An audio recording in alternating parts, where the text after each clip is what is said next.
Good morning बच्चों। हम पढ़ रहे थे दो चर वाले रैखिक समीकरण युग्म और दो चर वाले रैखिक समीकरण युग्म को हल करने की विधि पढ़ी थी हमने। पहली विधि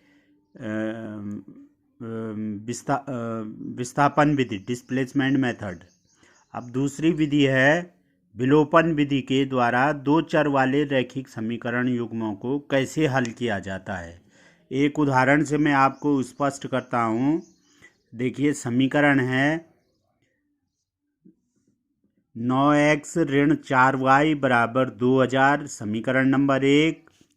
और फिर दूसरा समीकरण है 7x ऋण 3y बराबर 2000, समीकरण नंबर 2। अब विलोपन विधि में क्या करते हैं, हम किसी एक राशि का विलोप करते हैं। आप चाहे y का करें चाहे x का करें। x का विलोप करेंगे तो y रह जाएगी और y का विलोप करें तो x रह जाएगी। तो मान लिया जाए हम यहाँ पर x का विलोप करना चाहें तो, या y का विलोप करना चाहें, y को हटाना चाहें, तो y को हटाने के लिए हम क्या करेंगे, देखो y के गुणांकों को बराबर बनाएंगे। जब y के गुणांक बराबर बना देंगे तो उसके बाद हम जोड़ या घटा करके उसको हटा सकते हैं। तो y के गुणांकों को बराबर करने के लिए देखिए, इसको 4 और 3 का लॉस हो, 4 3 12 बनाना पड़ेगा इसको। तो 12 बनाना पड़ेगा, माने इस समीकरण 1 को हम 3 से गुणा कर देंगे पूरे समीकरण को, और समीकरण 2 को हम 4 से गुणा कर देंगे। पूरे समीकरण को गुणा करना है। तो यहाँ लिख भी देना है समीकरण 1 को 3 से तथा समीकरण 2 को 4 से गुणा करने पर। तो समीकरण 1 को 3 से गुणा किया हमने, 3 नम्मा 27x ऋण 3 से इसको भी किया, 3 चको 12y बराबर 3 से 2000 को भी गुणा किया तो 3 दूनी 6000।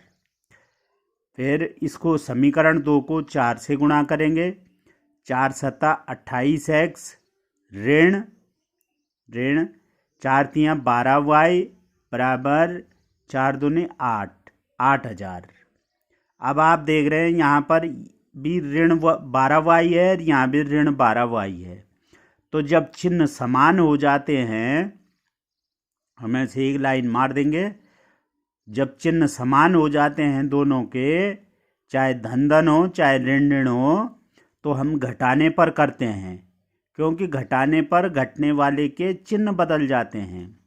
और अगर चिन्ह अलग अलग हो, माना इसका धन चिन्ह होता और इसका ऋण चिन्ह होता, तो हम यहाँ लिखते जोड़ने पर।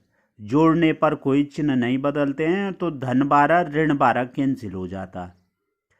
तो यहाँ पर दोनों के चिन्ह समान है, ऋण है ऋण है, तो हमने यहाँ लिखा घटाने पर। अब घटने वाले के चिन्ह बदल देंगे। देखो, ये धन 28x है तो ऋण ऋण हो गया, ये ऋण है तो ये धन हो गया, ये धन है तो ऋण हो गया। अब देखो, ऋण 12y और धन 12y, ऋण 12y धन 12y ये कैंसिल हो गया। उतना ही ऋण है और उतना ही धन है, तो ये जो है y वाला टर्म कैंसिल हो गया। ये देखिए 27x ऋण 28x कितना बचा, ऋण 1x, माने उसको लिखेंगे हम ऋण x बराबर 6000 ऋण 8000, कितना हो गया, ऋण 2000। तो जब ऋण x बराबर ऋण 2000, तो ऋण ऋण ये कैंसिल हो गए दोनों तरफ से। दिस इम्प्लाइज x बराबर 2000। अब इस x के मान को, x बराबर जो 2000 आया, वो किसी भी समीकरण में रख लो, चाहे समीकरण 1 में रखो चाहे समीकरण 2 में रखो, कहीं भी रख लो। तो हम x बराबर 2000 समीकरण 1 में रख रहे हैं। तो x बराबर 2000 समीकरण 1 में रखने पर, तो x की जगह में 2000 रखेंगे, तो ये हो गया 9 गुणा 2000 ऋण 4y बराबर 2000। तो 9 दूनी 18000 ऋण 4y बराबर 2000। तो यहाँ पर ये 18000 को बराबर सीधा लाएंगे तो चिन्ह बदल जाएगा उसका। यहाँ हो गया ऋण 4y बराबर 2000 ऋण 18000। तो ऋण 4y बराबर ऋण 16,000, 2,000 ऋण 18,000 कितना हो गया, ऋण 16,000। तो y बराबर ऋण 16,000 बटे ऋण 4, तो ऋण ऋण का धन हो गया ये, या ऋण ऋण कैंसिल हो गया, तो 4 चौको 16, 4,000 आ गया y का मान। तो x बराबर 2,000 और y बराबर 4,000।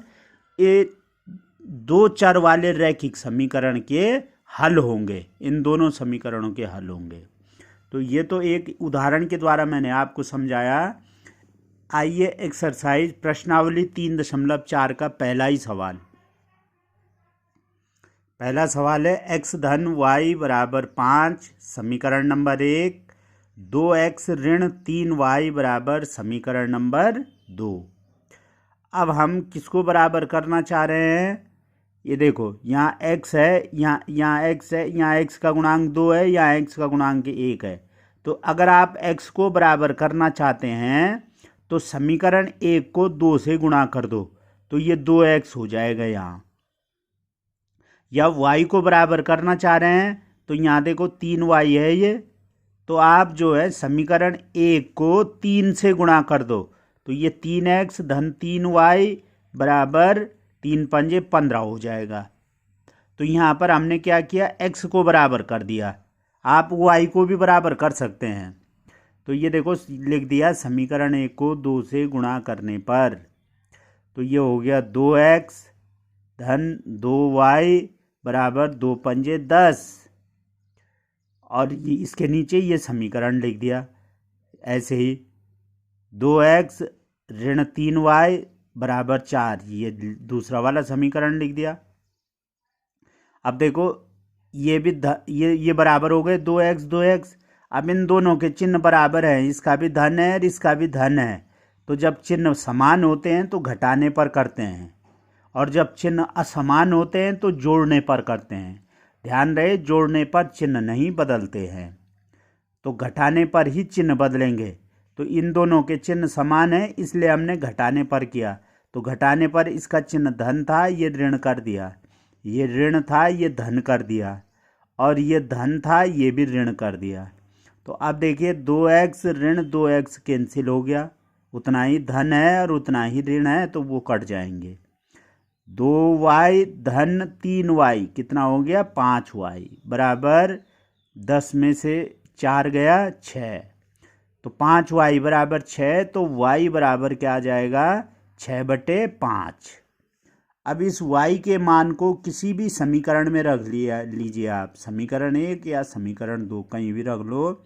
तो y बराबर 6/5 को समीकरण 1 में रखने पर, तो y की जगह में 6/5 रखेंगे, तो ये हो गया x धन 6/5 बराबर 5।